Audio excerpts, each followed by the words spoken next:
Eduardo, daquilo que o Moro apresentou agora há pouco, na sua opinião, isso muda alguma coisa, não muda alguma coisa?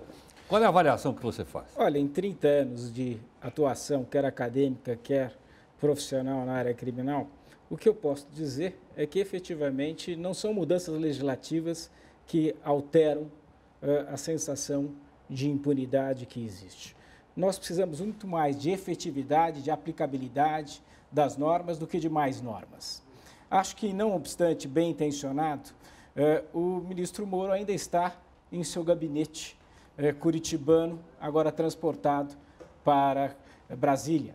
Acho que a intenção é boa, mas há uma série de deficiências que são fruto de ausência de reflexão, ausência de consulta, inclusive, à sociedade. Note que em 30 dias foi exposto um projeto de lei sem nenhuma argumentação, sem nenhum diálogo com a sociedade, com os órgãos especializados, e isso é muito preocupante. Há uma série de medidas que são importantes em relação especialmente ao que eu chamo de crime organizado, mas não há nada de pacote antiviolência. E eu digo isso claramente, Heródoto, na medida em que não é por meio de leis que se deixa de praticar infrações. E eu dou um exemplo como cidadão comum. Se nós estamos numa estrada e imediatamente alguém do lado oposto vem e nos comunica que há um posto policial através do farol, qual é a nossa tendência? Imediatamente diminuir a velocidade. E agradecer E agradecer. Claro. Passa o posto policial. Você mete o pé no... O que mostra que não é a normatização, mas sim a efetividade desta aplicação normativa.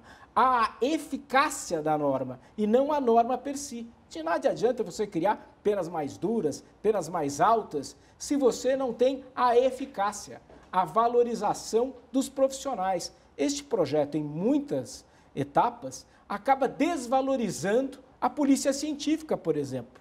A questão dos acordos entre o Ministério Público e o acusado deixa, por si só, de investigar-se. Deixa de, por si só, é muito mais fácil fazer um acordo do que fazer a investigação robusta. Espera um pouquinho, mas não é assim lá nos outros países da Europa, nos Há Estados muitas Unidos? críticas, inclusive, hoje mais recentes, aos Estados Unidos, que hoje é a maior população carcerária do mundo. Não, espera um pouco. Em números absolutos. Em números absolutos. Em número proporcional, não. Não, em número proporcional... Proporcional em 100 mil. Não, se você olhar nos Estados Unidos como um todo, a maioria, eu tive essa experiência nos Estados Unidos... Eu estou falando porque eu também fui pesquisar isso. É a maioria dos americanos, inclusive... E essa história que o Brasil é o terceiro, proporcional está em 22º. Está em 22º, exatamente. Mas tem que ser medido proporcionalmente à população, né? Porque senão eu não posso comparar os Estados Unidos com o San Marino. Sim, e há uma tendência, inclusive nos Estados Unidos, que você sabe, de dizer que os presos são presos externos, são presos latinos, quando, na verdade, 70% dos presos dos Estados Unidos são americanos.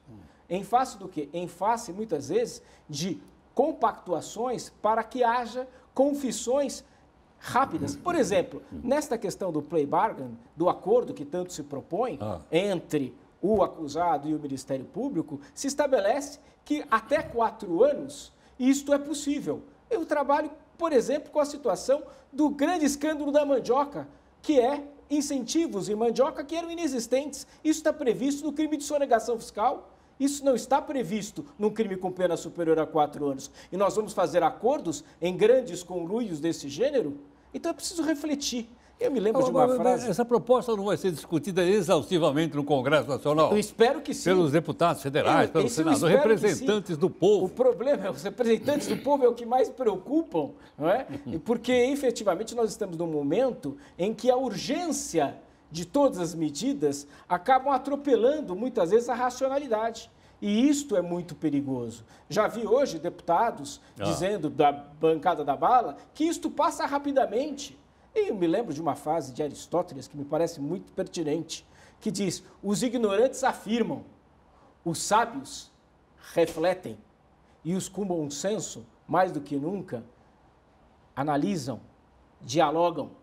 Isto precisa mais do que nunca ser feito. Mas você acha que vai ser atropelado isso ou não? Eu tenho muito receio que sim. Por quê? Primeiro, pressão da opinião pública. Pressão da opinião pública. Segundo, porque tem muito cara novo lá, não é isso? Muito. Eu acho que as Deputado pessoas novas, senador. Eu acho que as pessoas novas têm absolutamente boa fé. Não é? Agora, o problema é a pressão social que existe. Todos nós queremos combater a violência, todos nós queremos combater a corrupção, mas com efetividade, não é simplesmente com ações de marketing. Eu entendo que em alguns dispositivos desse projeto há muito mais ações de marketing do que ações efetivas.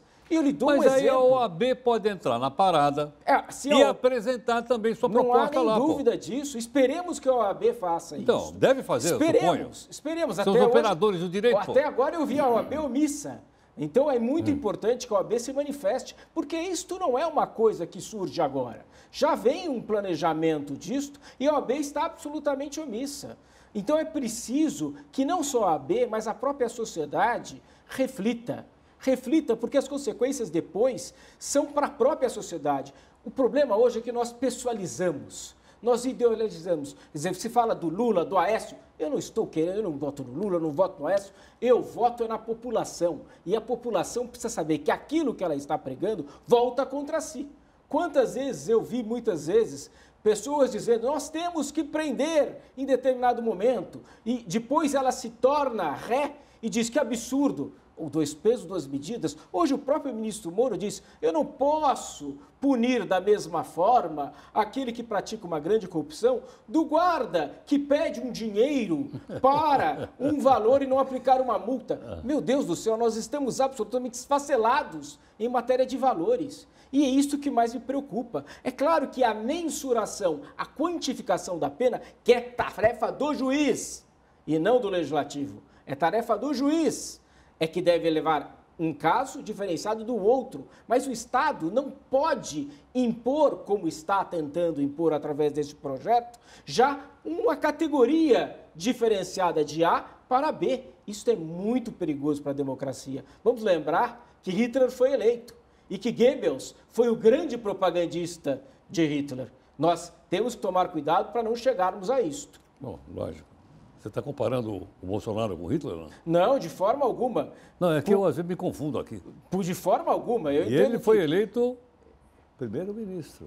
Foi eleito primeiro-ministro. Ele não foi eleito presidente da Alemanha. Não. O presidente era Hindenburg. Era Hindenburg, mas Goebbels sempre estava por trás dele. Não, tudo bem. Então, nós temos que tomar cuidado, porque não há miticismo. Na área do direito é preciso. E outra coisa, desculpa. Pois não. O Goebbels não tem nada a ver com o direito na Alemanha. Não, tem a ver com a marketização.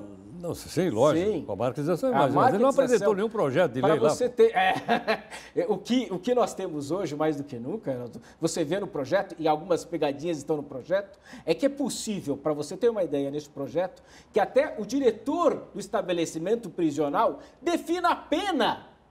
Defina a pena. O diretor do estabelecimento prisional, que não é um juiz, possa definir a pena daquele que está cumprindo conforme as suas informações. Está claro no artigo, está passando batido. Até porque foi de Mas hoje agora você está alertando. E eu estou alertando. Alertando para quê? Na visão de Aristóteles, não para dizer que está certo ou que está errado, mas para refletir. A reflexão é essencial. Não se trabalha com leis de um dia para o outro. Cabeça no travesseiro e reflexão é imprescindível em qualquer atuação que esteja, quer jurídica, quer não jurídica. Eu tenho como premissa, sempre que for decidir algo que eu tenho dúvida, não decida. É melhor refletir, pensar, propósito de tentar errar menos.